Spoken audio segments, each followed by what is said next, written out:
그 이전 시간에 저희가 손익계산서까지 작성을 해봤습니다. 손익계산서까지 작성을 해봤는데요. 손익계산서 작성을 했습니다. 손익계산서 작성을 했는데 여기 작성된 거예요. 그래서 잘 보시면은 매출액이 이제 350만 불이 나왔거든요. 350만 불이 나왔고 그다음에 영업이익이 15,000불이 나왔어요. 그다음에 당기 순이익이 마이너스 15,000, 그러니까 손실이 난 거죠.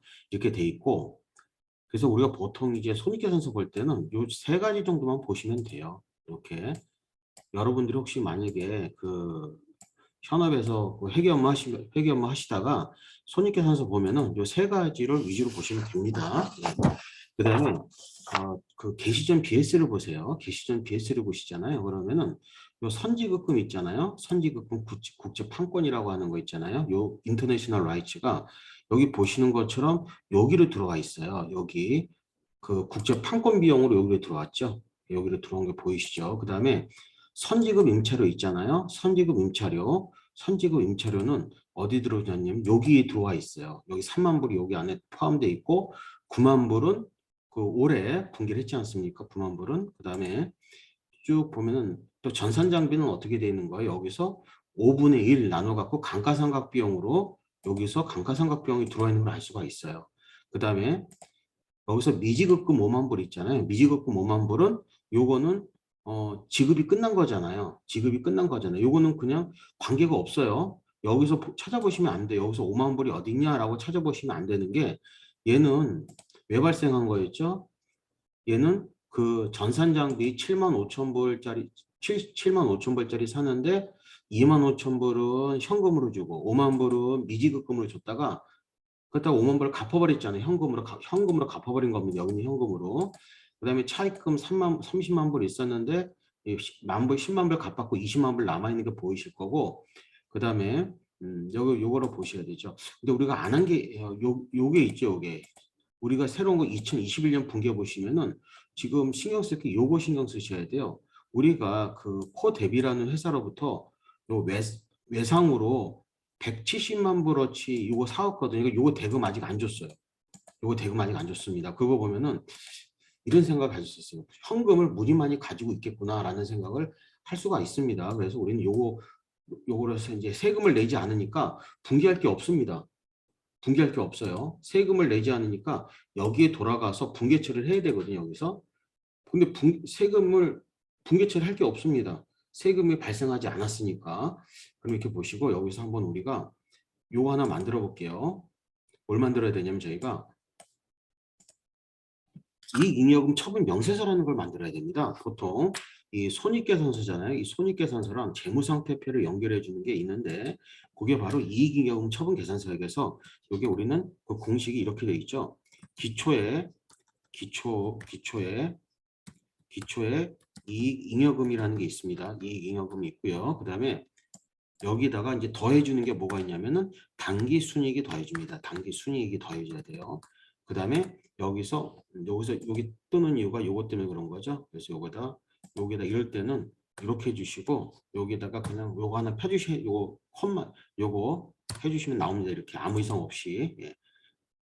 그 다음에 여기서 뭐가 빠지는 거죠? 배당금이 빠지는 거죠. 배당금. 여기가 마이너스 배당금. 이렇게 나오죠. 그럼 어떻게 하는데 여기다가 요거 지우고 여기다가 역시 요거 하나 쳐주면 이렇게 나와요. 네? 그러고 나서 요거는 뭐가 된다? 기말에 이익잉여금이 되는 거죠. 이익잉여금. 그러면 기초이익잉여금 당연히 0이었을 거예요.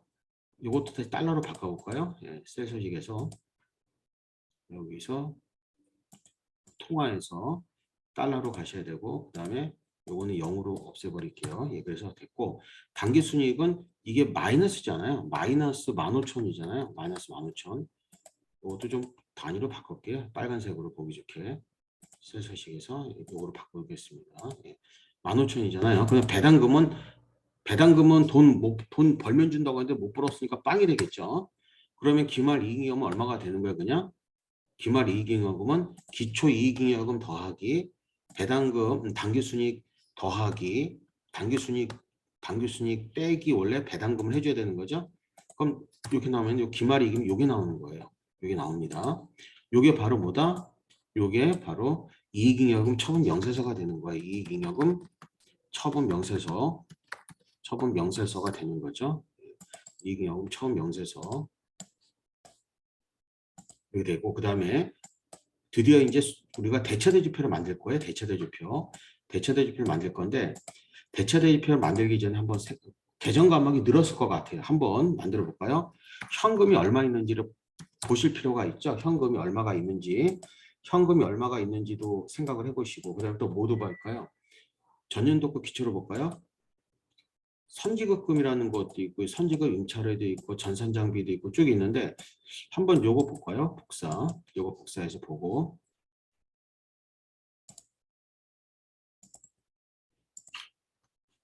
이렇게 하는 것보다 한번 이렇게 볼까? 이렇게 해보죠. 이렇게 보고 요거 다시 지울게요. 네. 지우고 우리가 그 분기한 거 있잖아요. 분기한 거. 이 분기한 걸 위주로 볼까요? 분기한 거 위주로 해갖고서 보도록 하실까요? 여기서 분기한 거 위주로 해서 여기서 먼저 현금부터 볼까요? 여기서 쭉 보면 여기서 현금 있잖아요. 현금 보면은 현금이 이렇게 있잖아요. 현금이 이렇게 있어요. 현금이 요거 합하면은 요 놈들 합해야 되잖아요. 요거 복사해서 한번 딴 데도 놓고 보도록 할까요? 여기다가 현금 붙여넣기 하잖아요. 너무 좀 길게 나왔네. 예. 아이고 이거 엉뚱하게 나와버렸어요. 그럼 요거 그냥 우리가 간단하게 분기한 거 보도록 하실게요.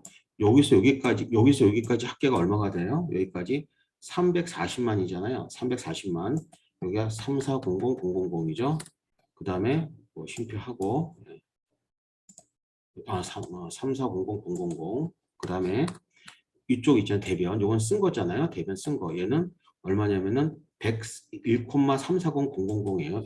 1,340000 있고요. 0 지우고 여기 있잖아요. 그런데 기초에 현금 있었을 거 아니겠어요? 기초에 현금 있었을 거잖아요. 개시전 BS 보면 24만 5천이 있었어요. 24만 5천이. 그러면 어떻게 해야 된다? 여기다가 24만 5천이 있었잖아. 24만 5천.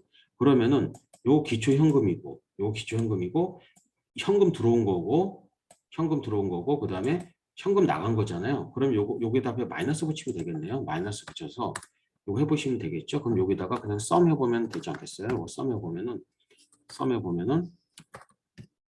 요거 세 개 쭉 해보잖아요. 그러면 어떻게 된다? 2,305000이 나와요. 그래서 여기 현금은 2,305000이 나옵니다. 여기 쭉 보고 그 다음에 여기서 어떻게 한다? 예. 역시 마찬가지로 얘도 그냥 셀 서식에 가서 달러로 통화로 해서 처리하겠습니다. 예. 통화로 해서 0으로 하고 이렇게 했어. 예. 그래서 2,3000 나왔고 그 다음에 분기해서 요건지 지우고 현금 말고 또 다른 게 있겠죠. 그래서 현금 말고 또 다른 게 있는데 쭉 보면 여기서 미지급금이 있어요. 미지급금. 현금을 지우고 미지급금도 역시 자산이잖아요. 미지급금 자산이니까 자산 보세요. 그럼 쭉 보면은 미지급금은 이것은 부채죠. 그러면 조금 선지급금이 있잖아요. 선지급금 보도록 할까요? 선지급금이 우리가 50만이 있잖아요. 50만. 이 선지급금 50만은 뭐 있죠? 우리가 인터내셔널 라이츠를 준 거 있잖아요. 그러니까 선지급금은 원래가 있었는데 원래 개시전 비해서 선지급금이 있었잖아요. 선지급금이 있었는데 분기해 보니까 대변으로 가버렸어. 그러면 이건 사라지는 거잖아요. 그럼 재무제표에서 여기다가 선지급금이라고 한번 써볼까요? 선지급금이 원래 있었어요. 이거 판권과 관련된 건데 이거는 빵이 되는 거죠. 애초에는 있었다가 기초에는 있었다가 우리가 사업하면서 여기서 빠져버렸잖아요. 이쪽으로 가버렸기 때문에 사라졌습니다. 그 다음에 다시 분기해서 다시 이번에는 자산만 찾는 거예요. 그다음에 선지급 임차료 보실까요? 선지급 임차료가 3만 불이 이제 대변에 있다는 이거는 원래 선지급 임차료는 자산이거든요. 선지급 임차료는 자산인데 대변에 있다는 것은 사라진 거잖아요. 그러면은 개시전 BS를 보잖아요. 원래 선지급 임차료가 있었어. 차변에. 근데 대변으로 가버렸으니까 역시 마찬가지로 선지급 임차료도 사라진 거잖아요. 선지급 임차료도 사라진 겁니다. 선지급 임차료도 역시 마찬가지로 빵이 되어버립니다. 빵이 됐어요. 그 다음에 여기서 또다시 한번 자산 계정을 보도록 하겠습니다. 자산 계정 보는데 외상 매출금이라는 게 있잖아요. 외상 매출금 보면은 외상 매출금은 요거와 요거의 차이가 되겠죠. 여기 얼마예요? 90만이 되는 거 아닌가요? 90만. 그런데 보세요. 90만이죠. 그런데 개시전 BS에는 외상 매출금이 없었어요. 외상 매출금이 없었습니다. 그렇기 때문에 여기다가 90만을 쓰면 되는 거죠. 900, 000 외상 매출금, 외상 매출금 적으면 되는 거예요. 그 다음에 또 다른 자산이 있는 항목을 보시면 됩니다. 여기서 다시 또 보면은 외상 매출 이자 비용은 비용이고 임차료 아니고 여기 재고자산이 있네. 재고자산. 재고자산도 역시 자산이잖아요. 보면은 재고자산은 개시 전에는 재고자산이 없었어요. 그런데 분기를 보니까 175만 들어오고 175만 사라졌기 때문에 재고자산은 빵이 되는 거죠. 그대로. 그러니까 재고자산은 그대로 빵이 되는 겁니다. 재고자산은 그대로 빵이 되는 거죠. 네. 그럼 우리는 또 다른 자산이 있나 볼까요? 네, 또 다른 자산이 있나 보도록 하겠습니다. 또 다른 자산이 있는지 한번 보도록 할게요. 여기서 재고자산, 차입금 아니고 컨설팅 비용 아니고 여기서 쭉 보면은 뭐가 있어요? 쭉 없죠? 여기서 우리가 없어요. 없어. 끝났어. 근데 여기서 자산과 관련되는 게 감가상각 누계액이 있는 것 같아요. 체크해 볼까요? 감가상각 누계액이 15,000이 이쪽 대변에 있대. 전산장비와 관련된. 그럼 전산장비가 개시전 BS에 있었을 거라는 생각이 들어요. 그래서 75,000이 차변에 있고 분기에서 대변으로 있으니까 당연히 75,000에서 15,000을 빼게 되면 얼마가 되죠? 6만이 되는 거죠. 그럼 여기서 우리가 기록을 해보면 되겠죠. 여기 한 칸 띄고 어떡합니까? 전산장비라고 했을까요? 전산장비가 원래 얼마가 있었어요? 75,000 있었죠. 75,000 있었는데 이 중에서 우리가 감가상각 누계액이 발생했잖아요. 감가상각 누계액이 있는데 얘가 얼마? 마이너스 15,000이죠. 예. 그럼 요거 합하면 당연히 얼마가 되는 거예요? 요거는 6만이 되는 거죠. 그럼 우리가 여기서 한번 요거를 좀 띄어넣어서 해볼까요? 컨트롤 X에서 여기다 좀 놓고 컨트롤 V 할게요. 그다음에 우리는 요것들 합하면 우리 뭐라고 그래요? 얘네들을 유동자산이라고 그러죠. 유동자산이라고 하는데 유동자산을 썸해 보면은 얘네들 쭉 해보면은 이게 나오죠. 유동자산은 320만이에요. 그 다음에 우리 요거 두 개 합한 거 뭐라고 그러죠? 우리는 이걸 비유동자산이라고 하죠.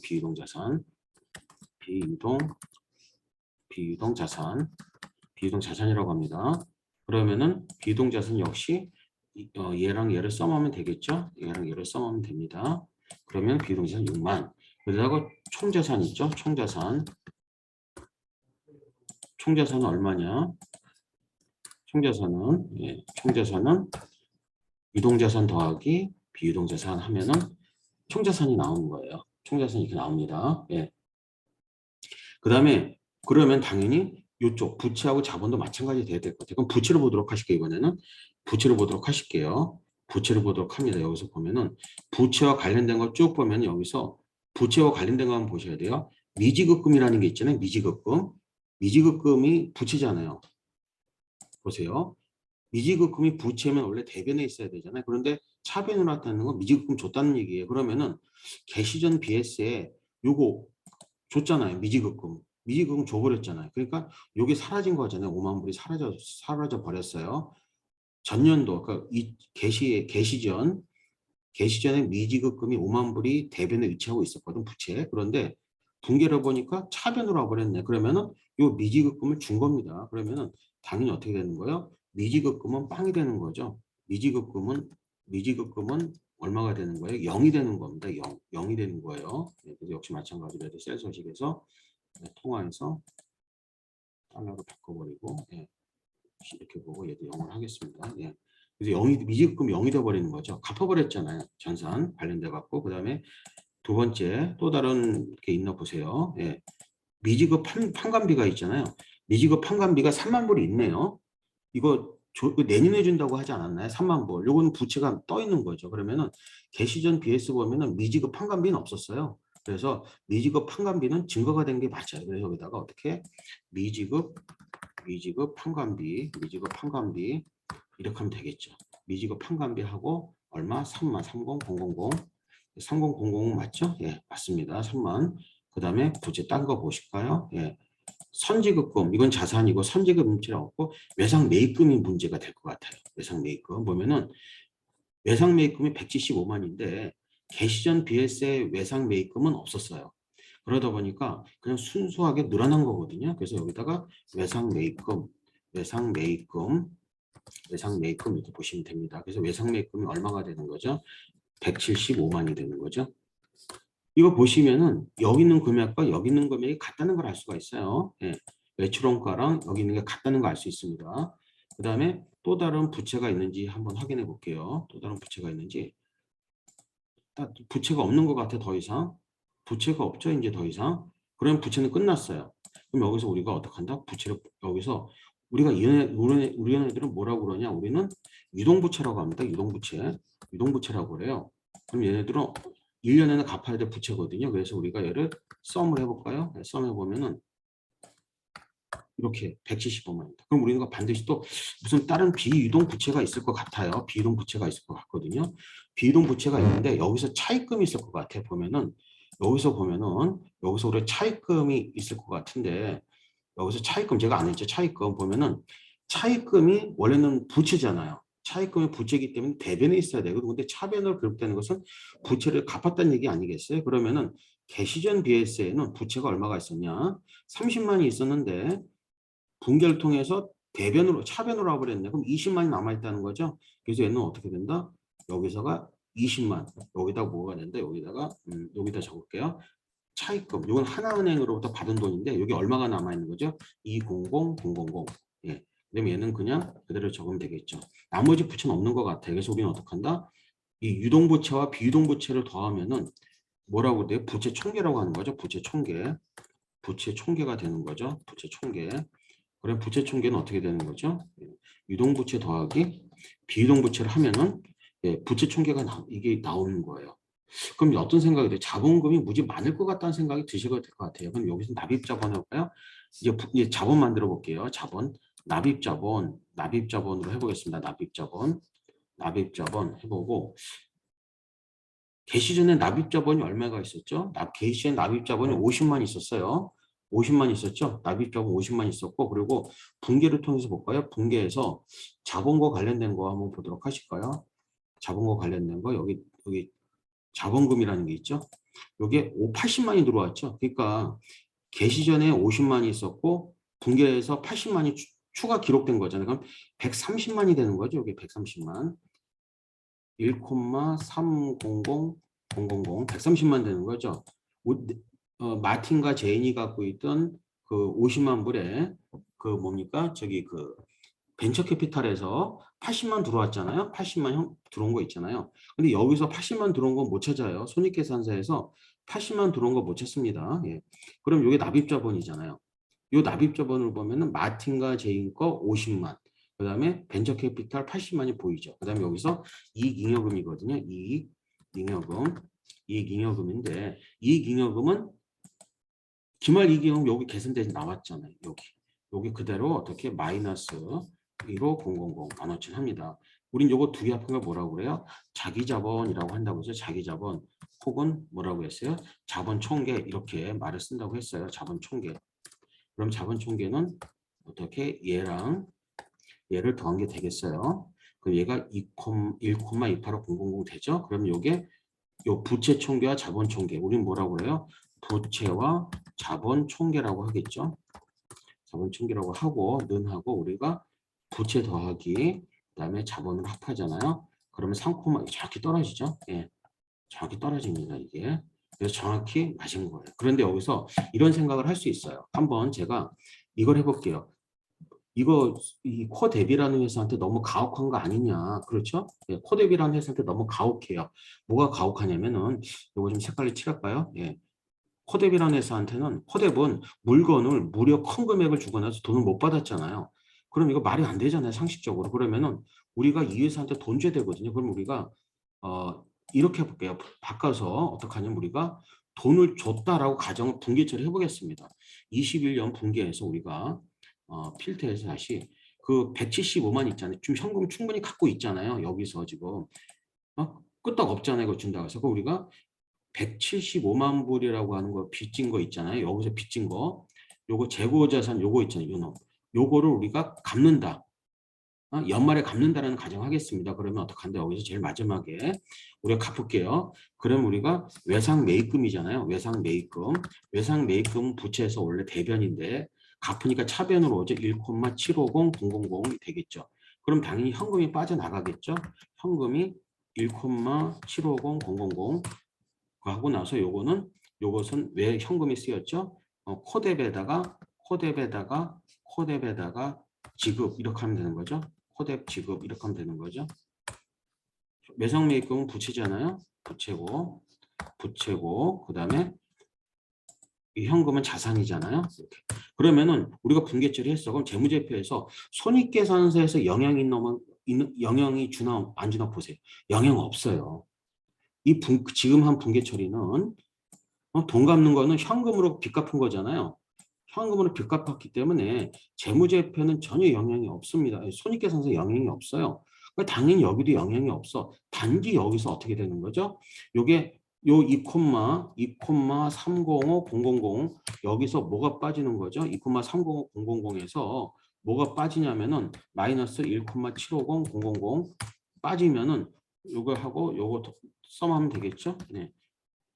현금이 요게 사라지는 거잖아요. 현금이 사라지는 거잖아요. 그러면은 55만 5천 되는 거죠. 여기가 어떻게 현금이 555000 하면은 숫자가 털어지잖아요. 근데 당연히 외상매입금도 빵이 돼야 되잖아요. 여기서 이쪽에 빵.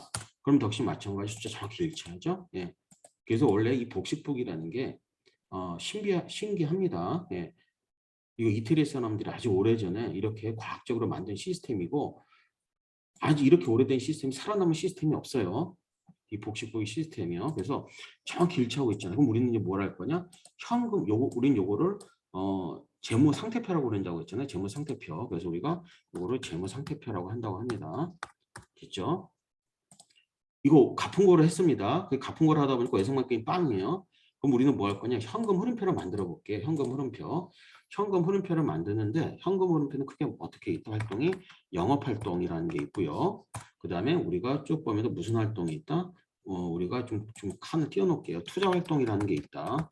투자 활동이라는 게 있다. 그 다음에 재무 활동이라는 게 있다라고 보셔야 돼요. 재무 활동이라는 게 있다. 그런데 요거는 오로지 현금과 관련된 겁니다. 그래서 과거가 생각하시면 안 돼요. 올해 현금이 어떻게 변했는지만 보시면 됩니다. 그래서 여기다가 한번 요거다가 숫자를 써볼게요. 셀 서식에 맞춰서. 그래서 통화. 그래서 역시 마찬가지로 달러 하고 역시 0으로 하고 그다음에 이렇게 하겠습니다. 먼저 쉬운 것부터 할까요? 재무활동. 그러면은 올해 재무활동 분기를 보세요. 분기를 보면서 재무활동 한 거 있나 보셔야 돼요. 바로 이게 가장 큰 게 이게 재무활동입니다. 이게 재무활동이에요. 가장 큰 게 재무활동 뭐냐면 바로 벤처 캐피탈로부터 80만 불 현금 받았잖아요. 현금이 들어왔죠. 그래서 재무활동을 통해서 현금이 들어왔어요. 이게 바로 벤처 캐피탈에서 가장 큰 재무활동입니다. 그 다음에 딴 거 쭉 보세요. 딴 거 쭉 보시면 이것은 영업한 거거든요. 나머지는 영업한 거예요. 영업한 거다. 영업한 거예요. 그래서 영업했다. 어떻게 한다? 투자활동. 이거는 뭐다? 우리가 재무활동에서는 투자로 인한 현금 유출이라는 게 있거든요. 현금 유출. 투자로 인한 현금 유출이라는 게 있어요. 유출. 투자로 인한 현금 유출이 있고 그 다음에 현금 유입이죠. 투자로 인한 투자가 아니죠. 이게 재무죠. 재무. 이게 재무죠. 네, 재무로 인한 현금 유입이라는 게 있을 수 있어요. 재무로 인한 현금 유입이 있고 재무로 인한 현금 유출이 있을 수가 있습니다. 근데 여기 보시면 어때요? 요거는 재물이 현금 유출된 게 재물을 통해 현금이 들어왔죠. 얼마가? 80만이 들어왔습니다. 80만이 들어온 거예요. 이건 뭐예요? 벤치 캐피탈로부터 들어온 거고 재무활동 통해서 돈 나간 거 있냐 보셔야 되는데 바로 이게 있죠. 공개 보시면 여기서 뭐가 있어요? 재무활동 보면 이게 있어요. 빚 갚은 거 있죠? 빚 갚은 거. 요거 빚 갚았잖아요. 요거 재무활동으로 해서 돈이 나간 거잖아요. 그래서 여기서 어떻게 해서 현금 유출 얼마? 마이너스 10만 불 갚았죠. 하나은행에다가 10만 불 갚았습니다. 하나에 10만 불 갚았어요. 요걸 좀 칸을 띄울까요? 컨트롤 X에서 밑에 띄울게요. 그래서 재무활동 현금 흐름은 얼마가 된다? 얘 더하기 얘가 되는 거죠. 즉 재무활동을 통해서는 현금이 70만 불이 들어온 겁니다. 70만 불이 들어온 거예요. 어떻게 들어왔냐? 벤처 캐피탈에서 80, 나간 거 10만, 빚 갚은 거. 그럼 투자 활동 있나 보세요. 투자 활동한 거는 없어요. 왜 그러냐면은 여기서 투자 활동한 거는 없어. 투자 활동은 언제 했냐면 개시전 BS 보면은 전산 장비 투입했잖아요. 이때 투자 활동 이것밖에 없어요. 이것밖에 없거든. 그런데 21년도에는 사업하면서 영업만 했지. 영업만 했지 실제로 어떻게 했다? 영업만 했지 이게 투자한 게 없어. 그래서 어떻게 한다? 투자 활동은 제로가 됩니다. 역시 마찬가지로 여기도 우리 카피해 볼까요? 컨트롤 C 해서 컨트롤 V 하고 역시 요거만 바꿔버릴게요. 투자 그다음에 역시 마찬가지로 얘도 투자 이렇게 보시면 돼요. 그래서 투자로 인한 현금 유입이 제로예요. 투자로 해서 돈이 현금이 들어오는 방법은 내가 여기 있는 뭐예요? 재무상태표에 있는 전산 장비를 매각하는 수밖에 없습니다. 근데 매각하면 안 되잖아요. 그럼 우리 사업 못 하잖아. 근데 투자로 인한 현금 유출은 전산 장비를 늘리는 거거든요. 근데 얘도 빵이야. 그러니까 당연히 어떻게 됩니까? 얘는 얘 더하기 얘니까 당연히 빵이 되겠죠. 그래서 올해는 투자 활동이 없었다라는 게 보입니다. 어렵진 않아요. 근데 여기부터 어렵습니다. 여기부터 어려워요. 그래서 여기부터 우리가 한번 보도록 하실까요? 네. 여기서는 이제 분계 있잖아요. 분계를 보는데 여기서 분계를 보는데 어떻게 봐야 되냐? 여기서 필터해서 보죠. 여기서 근데 오로지 현금만 보는 거예요. 여기서 현금만. 여기서 현금 있잖아요. 현금만 보는 거예요. 현금만. 여기서 현금 딱 보는 거예요. 이 현금 보고 하는 건데 얘는 재무활동으로 해서 끝났잖아. 그렇지. 얘는 재무활동에서 아까 표시해줬죠. 얘 표시해줬잖아. 얘 표시해줬고 그 다음에 10만도 갚은 것도 표시해줬잖아. 얘. 그러니까 얘 표시 안 된 애들이 바로 뭐다? 표시 안 한 애들이 바로 뭡니까? 얘네들이 바로 이것이 영업활동과 관련된 현금 흐름이야. 그러면은 그거 보세요. 아, 요거를 보도록 하실까요? 예, 요거 딱 보고 나서 요걸 기록해. 현금 들어온 건 하나고 현금 다 빠져나간 거잖아요. 요거 이렇게. 그럼 요거 기대해 주면 돼요. 그대로. 어떡하냐 여기서 우리 직접법을 한번 만들어 볼까요? 직접법. 고객으로부터 현금 우리가 고객으로부터 현금 받은 거 일단 우리 원칙대로 할까요? 우리 간접법 먼저 만들어 보고 간접법이 어렵거든. 처음에 한 사람들 간접법이 어렵다고 하는데 간접 괜찮아요. 간접법을 하는 방법은 크게 몇 가지가 있냐면 이 서버에 있잖아요. 영업활동에 간접법 만들기 위해서 여기 몇 가지가 있는데 여기서 몇 가지가 있다. 적어보겠습니다. 먼저 첫 번째 당기순이익이라는 게 시작합니다. 간접법은. 그럼 당기순이익이 있고 그 다음에 당기순이익이 얼마요? 요거 15,000원이잖아요. 마이너스 15,000원. 네, 됐죠? 요거 적으면 되는 거죠. 요거 적으면 되는 거예요. 15,000원 당기순이익. 그 다음에 여기서 현금 유출과 좀 길어요. 현금 유출과 관계없는 비용을 가산한다라는 얘기 있어요. 이건 바로 뭐냐면 감가상각 비용을 쓰라 얘기해요. 왜냐면 여기 보세요. 손익계산서에서 감가상각 비용 얘 15,000원 현금하고 관계가 빠져나가지 않는데 마이너스가 돼 있잖아요. 그러니까 어떻게 얘는 다시 더해주는 거죠. 1호 000 더해주는 거예요. 이건 비용인데 가산을 해주는 거예요. 왜? 현금 유출과 관계가 없기 때문에. 반대로 또 어떻게 쓰면 될까요? 이거를 컨트롤 C에서 컨트롤 V 할게요. 이건 어떻게 된다? 이번에는 현금의 유입과는 관계가 없는 수익이라고 하죠. 수익으로 바꾸면 되겠죠. 수익의 차감이 되는 거죠. 차감이 되는 거예요. 근데 우리는 보면은 우리가 현금 유입과 관계가 없는 수익 차감이라고 하면 여기서는 어떤 평가이익밖에 없는데 평가이익이 없거든. 이게 제로거든요. 그 다음에 여기서 뭐가 있냐면 이게 있습니다. 이 안에 뭐가 있냐면 하나, 둘, 세 개였죠. 당기순이익, 현금 유출과 관계없는 비용가산, 현금 유입과 관계없는 수익차감이 있고 마지막으로 자산과 부채의 변동입니다. 자산과 부채의 변동입니다. 그래서 이거를 보는데 여기서 보세요. 개시전 BS 있잖아요. 개시전 BS랑 2021년도 재무상태표를 비교하는 거예요. 그래서 이거를 보도록 하겠습니다. 이 분계 이용하는 게 아닙니다. 분계를 이용하는 것은 직접법이고 개시전 BS와 2021년 재무상태표를 비교해 보는 거예요. 한번 보도록 하겠습니다. 여기서 보면은 선지급금 보세요. 선지급금이 지금 현재는 빵이죠. 선지급금은 자산입니다. 근데 보세요.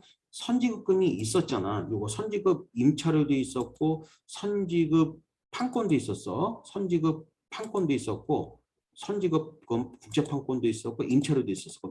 선지급금이 사라진 거잖아요. 보세요. 이게 국제판권 사라진 거잖아요. 자산이 있다가 요거 국제판권이거든. 국제판권이 판권 국제판권입니다. 국제판권인데 요게 그러니까 기초에는 있었어. 근데 기초에 사라졌어. 그러면 어떻게 된 거다? 자산이 감소된 거거든요. 그러면은 반대로 자산이 여기잖아요. 근데 보세요. 자산이 이쪽 자리인데 자산이 내려갔다는 얘기는 현금만 찍어놓고 보는 거예요. 그러면은 현금만 찍어놓고 자산이 감소됐어. 그러면 반대로 어떻게 됐다? 현금이 늘어났다고 보는 방식이에요. 그럼 여기서 보면은 선지급금에 어떻게?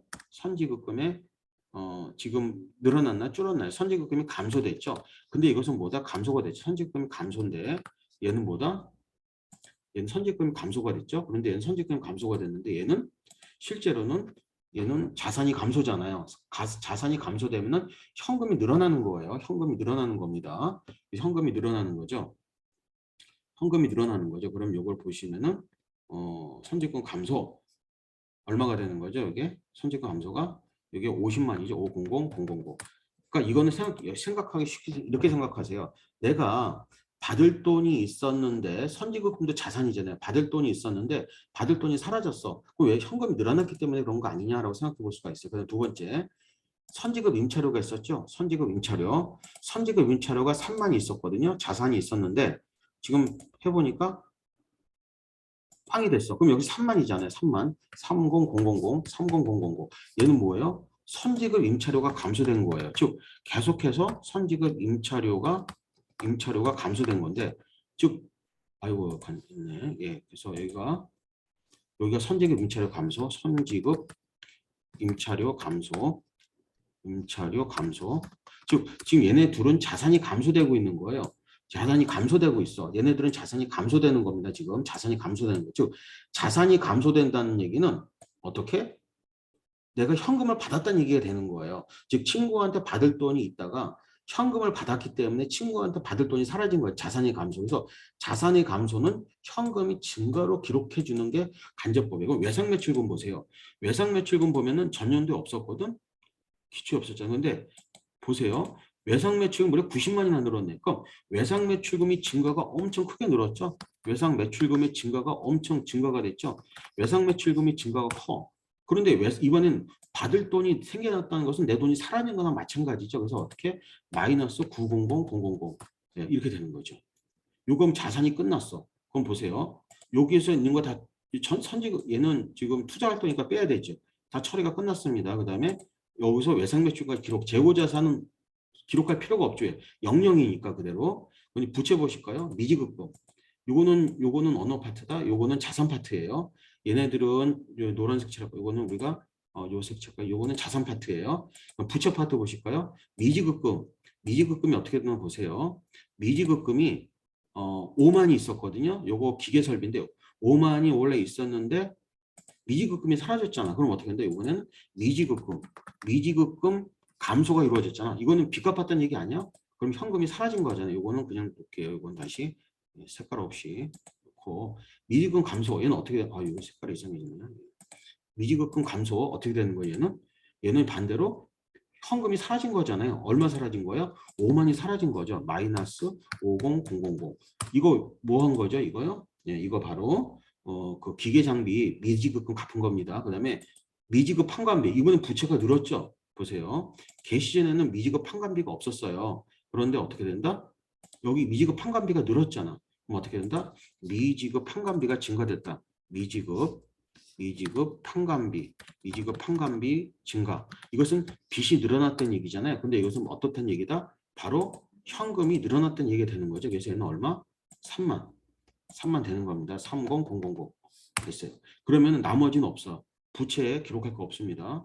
부채 기록할 게 없어요. 미지급금 기록했고 차입금은 아까 밑에서 처리했죠. 그러면은 요 끝났어. 그러면은 여기서부터 여기까지 있죠. 이거 색깔로 칠할까요? 그냥 초록색 칠하겠습니다. 예. 초록색 칠할게요. 칠하면은 여기서부터 여기까지가 바로 뭐다? 자산부채의 변동이야. 그럼 이걸 우리 썸 해볼까요?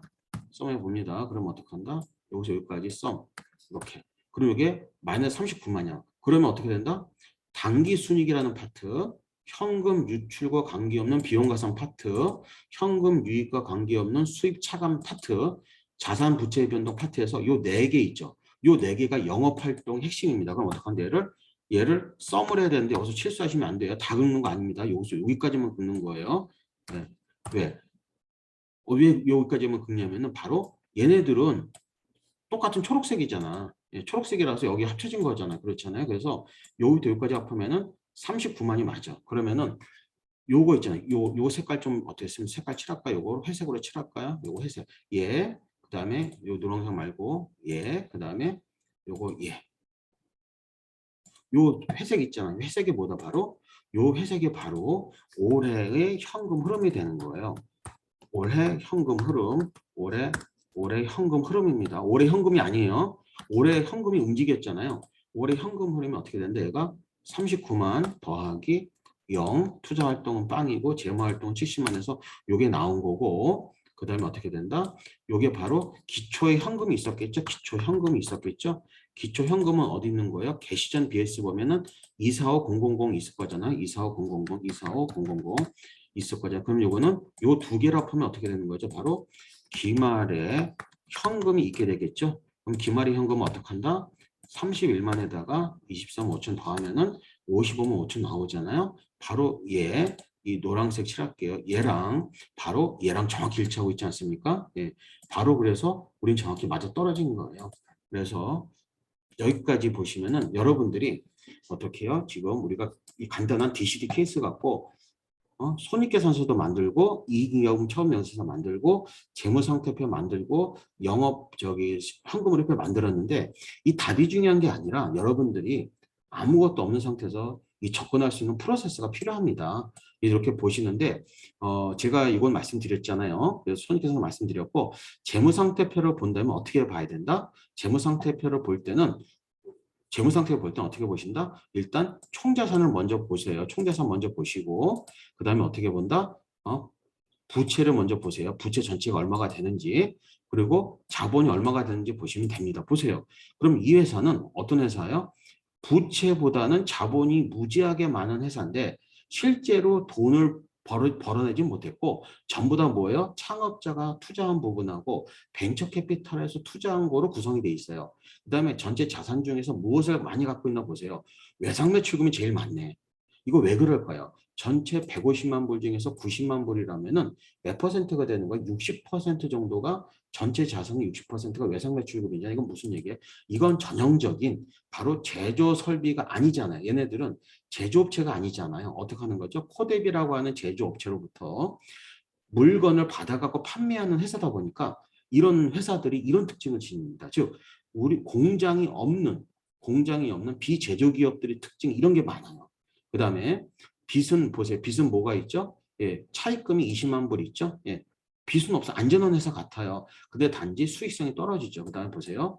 이 현금으로 보면은 일단 이 세 가지를 집중해서 보셔야 됩니다. 영업, 투자, 재무 이렇게 보셔야 됩니다. 여러분들. 그 다음에 먼저 영업 보지 마시고 투자 활동은 어떻게 된다? 투자로 들어오는 현금이 있을 것이고 투자로 현금이 나가는 게 있을 것이고 재무 활동도 재무로 현금 들어오는 게 있고 재무로 현금 빠지는 게 있다. 근데 여기서는 어떻게 됐다? 벤처 캐피탈로부터 현금 들어왔고요.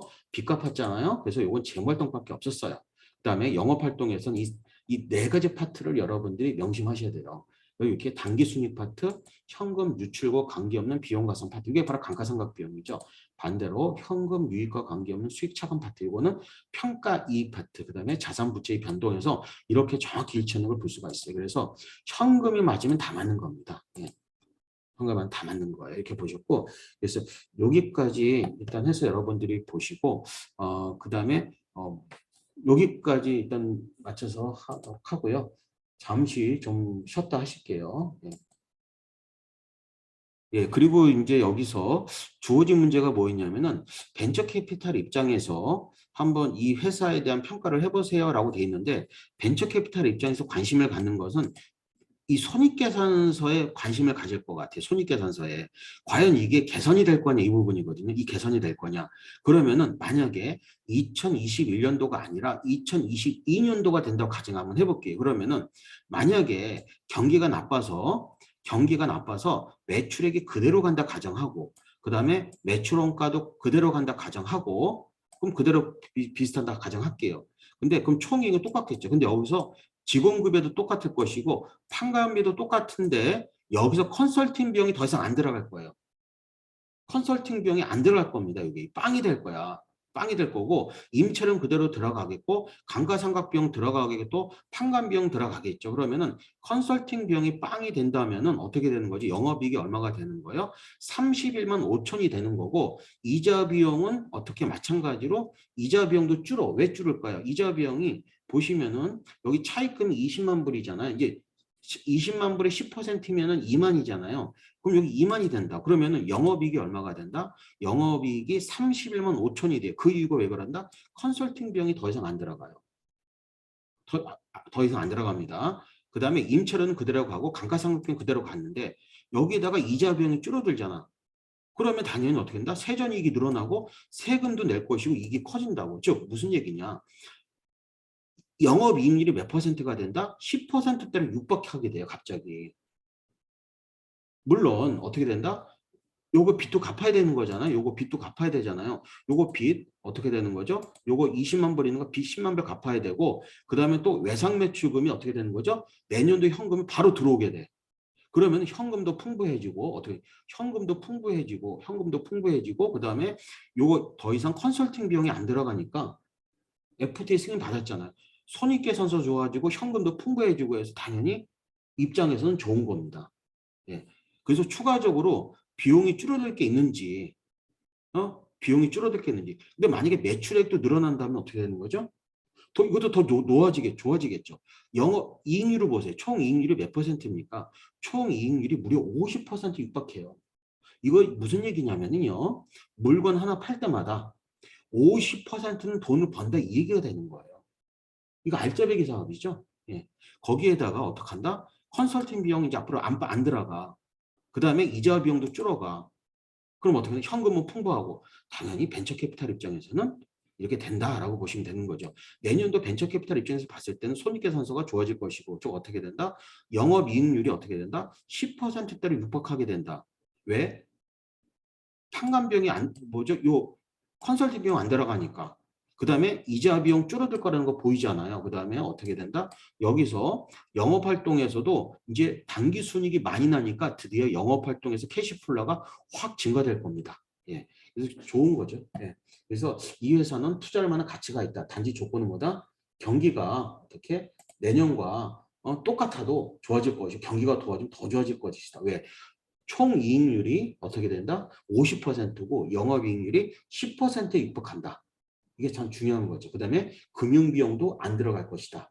라고 되는 거 보입니다. 그래서 일단 여기까지 하시고 잠시 쉬도록 하겠습니다.